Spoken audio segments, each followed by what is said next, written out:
everyone, and welcome back to Caitlin's Corner for my first official 2017 bullet journal video. I am super excited about this video for multiple reasons. One, we got a new journal. I am using the actual official bullet journal notebook released by Lloydstrom 1917. In the coordinating blog post for this video, I'm going to explain what exactly the differences are between this and maybe a regular medium dotted notebook, because they are the same size, but there are slight variations between these two, so I'll go into that in that blog post. I am also offering some printables in this video, so that is very exciting, and this video is a two-parter. Why is it a two-parter? Well, it's because I'm combining this year my student planning and my personal planning into one journal. If you've been following me on this channel for a while, you know I split up the two into two different journals, but I want to keep things simple and, you know, just use one journal for all my planning needs. So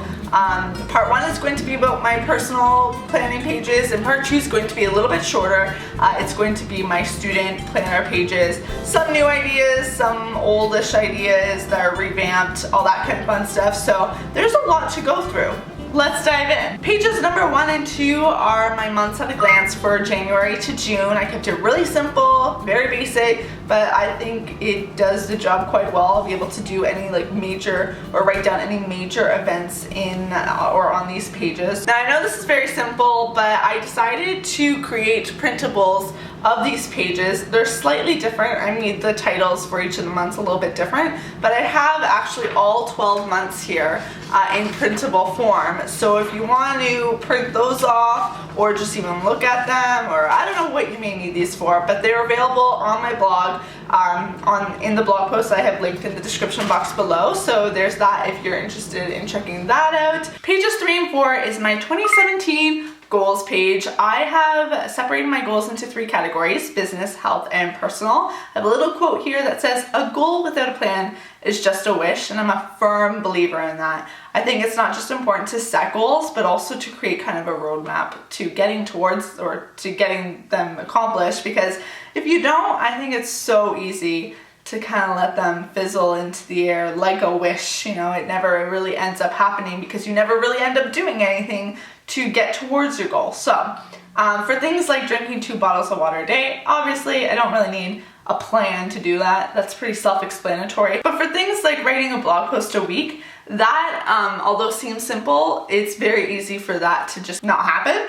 So I kind of created a plan of action for me to do each day of the week to meet this goal. So on day 1, I'll brainstorm the blog post and I'll research, draft, edit, format, post, and then bada bing, bada boom, I should have a blog post at the end of the week to post. I have a little tracker here. I haven't actually gotten these posts together, but I just wanted to show you that I'm going to just track my blog posts by doing little tallies here. I really like this page. I'm excited to use this for when I'm creating or when I'm updating my vision board, which I'm probably going to be doing a little bit later today. If you like what I did here for these pages, I created a modified 1-page version of it available on my blog with the same title and the quote here at the bottom for you to maybe put your big goals down so that you can always, you know, be reminded of them throughout the year. So again, that's available on my blog, but yeah, that's my goals pages. And then we're gonna move on to more kind of goalish pages. This is my reading goal of 2017. I used to have reading goals of like 100 books, and I actually met those reading goals. This year I did not. I don't know what happened, but I read significantly less. So I lowered my goal to be a little bit more manageable this year because I'm in school, so I think that's playing a part in why I'm not able to read all the time.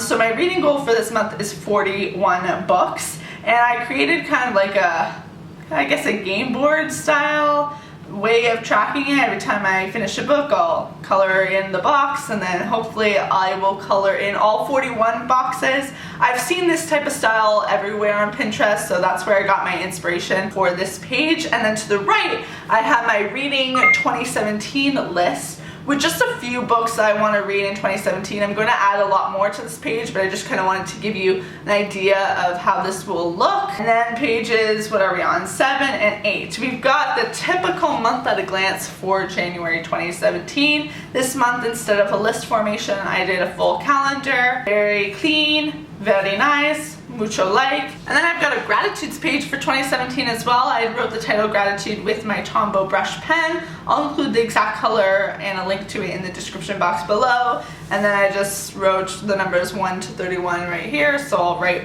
what I'm grateful for beside each day. I haven't actually done this gratitudes page for, I don't know if it's been 2 months, but I really missed it. I really am a firm believer in having some mindful moments throughout your day, taking a pause and really, reflecting. And this is just one easy way for me to do that. I have my January tracker. It is back in its full formation. This month though, I decided to instead of making it horizontal, I did it vertical. And there's no particular reason for it, except I just wanted to spice it up a little bit. So I have all the things I'm tracking to the left. I have a little section for my goals for the month, so anything that's specifically for January will go here. And then I have a little video section as well. This is for me to track video ideas, and then also I'll check mark once they're filmed, edited, and posted. So yeah, just another tool to keep me organized. And the last 2 pages for this video are my weekly spread. I made this spread very list friendly because lists are my favorite thing to create in the world. Every morning after my cup of coffee, I make a list of what I have to do, and I wanted it all in one spot, the school to-do list and the personal to-do list in one location.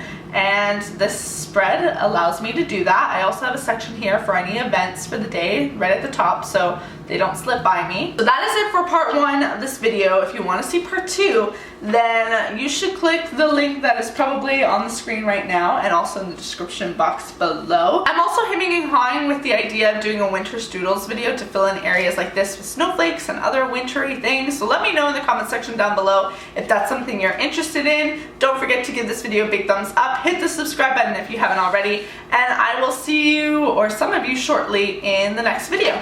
Bye guys.